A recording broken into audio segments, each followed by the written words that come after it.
बिस्मिल्लाहिर्रहमानिर्रहीम। अस्सलामु अलैकुम। उम्मीद करते हैं आप सब खैरियत से होंगे। हज़रत अबू हुरैरा रज़ी अल्लाह ताला अन्हु से रिवायत है, नबी करीम सल्लल्लाहु अलैहि वसल्लम ने फरमाया, जब तुम मोरग की आवाज़ सुनो तो अल्लाह ताला से उसका फजल तलब करो, क्योंकि उसने फरिश्ते को देखा है। और जब गधे की आवाज़ सुनो तो शैतान से अल्लाह की पनाह मांगो, क्योंकि गधे ने शैतान को देखा है। इमाम सोलबी रहमतुल्लाह अलैह रवायत करते हैं, आप सल्लल्लाहु अलैहि वसल्लम का इरशाद है, अल्लाह ताला को 3 आवाज़ें पसंद हैं, मोरग की आवाज़, कुरान करीम की तिलावत करने वालों की आवाज़ और सुबह के वक़्त इस्तगफार करने वाले की आवाज़। इमाम अहमद रहमतुल्लाह अलैह, अबू दाऊद और इब्न माजा हज़रत खालिद जहनी रहमतुल्लाह अलैह से रवायत करते हैं, आप सल्लल्लाहु अलैहि वसल्लम ने फरमाया कि मोरग को गाली मत दिया करो, क्योंकि यह नमाज के लिए जगाता है। इमाम गजाली रहमतुल्लाह अलैह फरमाते हैं कि आप सल्लल्लाहु अलैहि वसल्लम के इस फरमान में इस बात की दलील है कि जिस चीज से खैर हासिल होती हो उसको गाली नहीं देनी चाहिए और ना उसकी तौहीन करना मुनासिब है, बल्कि उसका हक ये है कि उसकी तकरीम और इज्जत की जाए।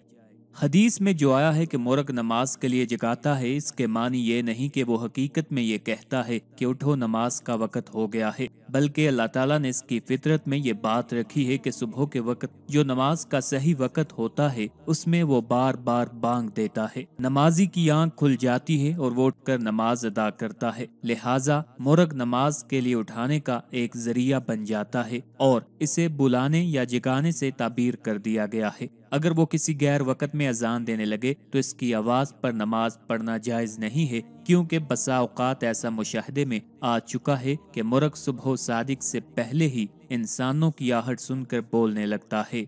आज की वीडियो में इंशाअल्लाहुल अज़ीज़ आपको ख्वाब में मोरग देखने की मुकम्मल ताबीरें बताएंगे। अगर किसी ने ख्वाब में मोरग देखा या फिर अगर किसी ने ख्वाब में ये देखा कि उसके घर में मोरग दाखिल होकर जौ के दाने चुनने लगा है, या फिर अगर किसी ने मोरग का अंडा ख्वाब में देखा, या फिर ये देखा कि मोरग ख्वाब देखने वाले से बातें करता है, या फिर ये देखा कि मोरग ख्वाब देखने वाले के जिस्म से ताज़ा गोश्त ले गया है, या फिर किसी ने ये देखा कि उसने ख्वाब में मोरग का खून पिया है, तो इन सब की ताबीरें क्या होंगी आज की इस वीडियो में इंशाअल्लाहुल अज़ीज़ आपको बताएंगे। ये तमाम ताबीरें मुस्तनद और जय्यद फुक़हा और उलमा की कुतुब से इस्तिफ़ादा करके बताई जा रही हैं, जिनमें ख़ास तौर पर हज़रत इमाम इब्न सीरीन रहमतुल्लाह अलैह, हज़रत जाबर मगरबी रहमतुल्लाह अलैह, हज़रत इस्माइल अशत रहमतुल्लाह अलैह, हज़रत इब्राहीम करमानी रहमतुल्लाह अलैह और हज़रत इस्माइल नबलसी रहमतुल्लाह अलैह की कुतुब शामिल हैं। ख्वाबों की ये ताबीरें बताने से पहले आपसे गुजारिश है, अगर अभी तक आपने हमारे चैनल को सब्सक्राइब नहीं किया तो सबसे पहले हमारे चैनल को सब्सक्राइब कर लें, ताकि आपको हर नई वीडियो बाआसानी और सबसे पहले मिलती रहे। मोरग को ख्वाब में देखना दर्ज झैल अशिया पर दलालत करता है। खतीब और मुअज्जिन कारी जो गाने की तरह कुरान की तिलावत करे, जो शख्स अमर बिल मारूफ का हुक्म दे और उस पर अमल ना करे, क्योंकि मोरग सुबह के वक़्त अजान देकर नमाज की याद दिलाता है लेकिन खुद नहीं पढ़ता। बहुत निकाह करने वाले मर्द की भी कभी कभी मोरग को ख्वाब में देखने की ताबीर दी जाती है, और कभी मोरग की ताबीर ऐसे शख्स से की जाती है जो बांसुरी बजाता हो और औरतों के पास आता जाता हो। कभी इसकी ताबीर चौकीदार से करते हैं, और कभी मोरग को ख्वाब में देखने की ताबीर ऐसे सही से की जाती है जो खुद ना खाए बल्कि दूसरे लोगों को खिलाए। कभी मुर्ग की ताबीर घर के मालिक या ममलूक से की जाती है, और कभी मुर्ग को ख्वाब में देखना उलमा और हुक्मा की सोहबत पर दलालत करता है।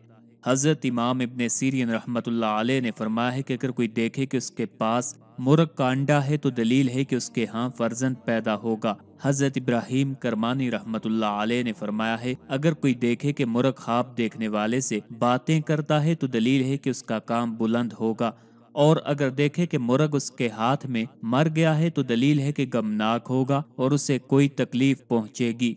और अगर कोई देखे कि उसने मुर्ग की पुश्त पर बोझ रखा हुआ है तो दलील है उस शख्स से जो उस मुर्ग की तरफ मंसूब है उसको नुकसान पहुंचेगा।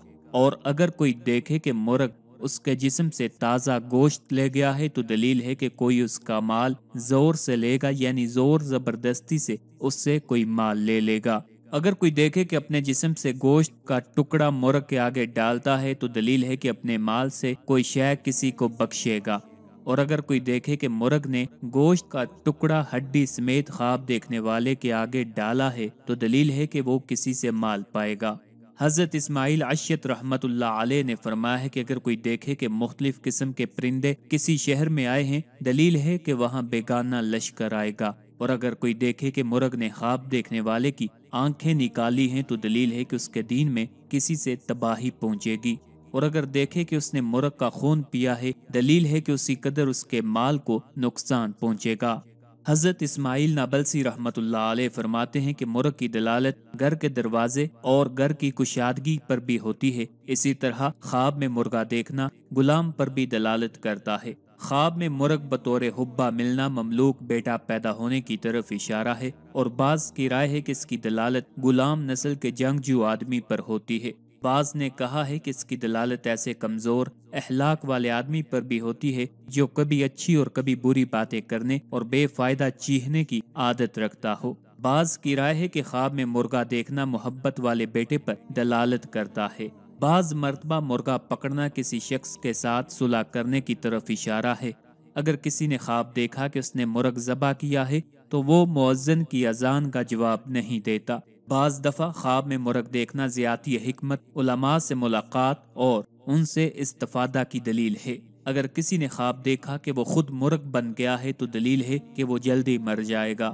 اگر کسی نے دیکھا کہ مرغ نے اس کو 1-2 مرتبہ چونچ سے مار دیا ہے تو وہ کسی اجمی آدمی کے ہاتھوں مارا جائے گا۔ سفید رنگ کا مرغا دیکھنا مؤذن پر دلالت کرتا ہے۔ بعض کی رائے ہے کہ خواب میں مرغا بننا کسی کے غلام بننے یا اوقات کی پہچان رکھنے والا مؤذن بننے کی علامت ہے۔ کبھی مرغ کی دلالت خطیب، خوبصورت قرآن پڑھنے والے قاری پر بھی ہوتی ہے۔ کبھی مرغ کی دلالت ایسے آدمی پر ہوتی ہے جو دوسروں کو نیکی کا حکم دیتا ہے مگر خود نیک عمل نہیں کرتا، اس لیے کہ مرغ بھی اذان دیتا ہے مگر خود نماز نہیں پڑھتا۔ کبھی خواب میں مرغ دیکھنے کی دلالت کثیر النکاح یا دلال اور محافظ قسم کے آدمی پر بھی ہوتی ہے۔ اگر کسی نے خواب دیکھا کہ مرغ اس کے گھر میں داخل ہو کر جو کے دانے چننے لگا تو کوئی مؤذن شخص خواب دیکھنے والے کی کوئی چیز چرائے گا۔ بیان کیا جاتا ہے کہ ایک شخص محمد بن سیرین رحمت اللہ علیہ کے پاس آیا اور بیان کیا کہ میں نے خواب میں دیکھا ہے ایک مرغ نے گھر میں داخل ہو کر جو کے دانے چگ لیے ہیں۔ ابن سیرین رحمت اللہ علیہ نے جواب دیا، اگر تمہارے گھر سے کوئی چیز غائب ہو جائے تو اطلاع کرنا۔ کچھ دن کے بعد شخص نے عرض کیا کہ میرے گھر کی چھت پر سے ایک چٹائی چوری ہو گئی ہے۔ ابن سیرین رحمت اللہ علیہ نے کہا کہ وہ مؤذن نے چوری کی ہے، چنانچہ جب تحقیق کی گئی تو یہی واقعہ نکلا۔ کبھی مرغ کی دلالت بلند ہمت، حسین صورت والے شخص پر بھی ہوتی ہے۔ چھوٹے چھوٹے مرغوں کی دلالت کبھی چھوٹے غلاموں اور کبھی بچوں پر ہوتی ہے۔ مرغی کے چھوٹے چھوٹے چوزوں سے بھی باندیاں اور غلام مراد لیے جاتے ہیں۔ عام پرندوں کی جماعت دیکھنا قید اور غلاموں سے مال ملنے کی طرف اشارہ ہے۔ خواب میں مرغ کا مالک ہونا اولاد نرینہ نصیب ہونے کی دلیل ہے، یا گھر یا غلام خریدنے یا معیشت کے وسیع ہونے یا کسی غائب شدہ فرد کے خود آنے یا اس کی طرف سے کوئی اطلاع آنے کی دلیل ہے، اور خطیب، مؤذن، جاسوس، دربان بننے پر بھی دلالت کرتا ہے۔ آخر پہ آپ سے التماس ہے ہمارے وظائف کو عملیات کو اپنے دوستوں، اپنے چاہنے والوں کے ساتھ بھی شیئر کیا کریں تاکہ زیادہ سے زیادہ لوگ ان سے استفادہ حاصل کر سکیں۔ اللہ تعالی ہم سب کا حامی و ناصر ہو۔